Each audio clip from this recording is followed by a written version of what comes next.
வாயோரீரஞூறு துதங்களார்ந்த வளையுடம்பின் அழல் நாகம் உமிழ்ந்த செந்தி வீயாத மலர்ச்சென்னி விதானமே போல் மேன்மேலும் மிகவெங்கும் பறந்ததன் கீழ் காயாம்பூ மலர்பிறங்கல் அன்னமாலை கடியரங்கத் தரவணையில் பள்ளி கொள்ளும் மாயோனை மணத்தூணே பத்தி நின்னு என் வாயார எண்ணுகொலோ வாழ்த்து நாளேன்னு குலசேகராழ்வார் குலசேகர பெருமாள் திருமொழியிலே பாடுகிறார். இன்னைக்கும் ஸ்ரீரங்கத்துக்கு போனோம்னால் திருமணத்தூண்கள் உண்டு. கோயில் பெரிய கோயில் தான், எல்லாம் வாஸ்தவம் தான். ஆனா உள்ளுக்குள்ள இந்த கர்ப்ப கிரகத்துக்குள்ள போறோம்னு சொன்னால், கர்ப்ப கிரகத்துக்குள்ளேனா உள்ளேன்னு அர்த்தம் இல்லை, அதற்கு அருகிலே அவரை போய் சேவிப்பதற்காக போகிறோம்னால் அந்த இடம் பார்த்தா ரொம்ப சின்னதா இருக்கா போலத்தான் இருக்கும். இந்த பக்கம் ஒரு வரிசை போச்சுன்னா இந்த பக்கம் ஒரு வரிசை சேவிச்சுட்டு வரலாம், அவ்வளவுதான் அங்க இடமே இருக்கும்.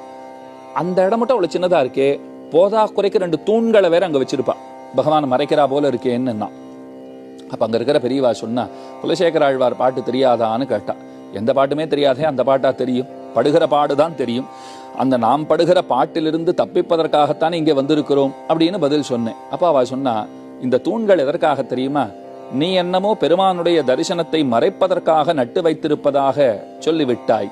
உண்மையிலே நீ நன்றாக பெருமானை தரிசிக்க வேண்டுங்கிறதுக்காகத்தான் இந்த தூண்களையே நட்டு வைத்திருக்கிறார்கள்னா புரியலையே என்ன.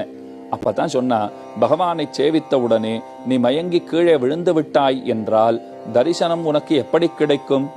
அப்ப மயங்கி விழறா போல இருக்கிறவாளுக்கு ஒரு பிடிமானம் தேவையில்லையோ? பிடிச்சுண்டு தேறி நன்றாக நின்று கொண்டு சேவிப்பதற்குத்தான் இந்த தூண்கள் அப்படின்னு அங்கே பதில் சொன்னார்கள். பெருமானுக்கு சர்வகந்தகா சர்வரசகான்னு உபனிஷத்து அவனை ரொம்ப ஏத்தி பேசுகிறது. அவனிடத்துல எல்லா மனங்களும் உண்டு, எல்லா ரசங்களும் உண்டு. ஆமோதம்னு வடமொழியிலே சொல்லுவார்கள். அந்த ஸ்தம்பங்களுக்கே ஆமோத ஸ்தம்பங்கள்னு பேரு.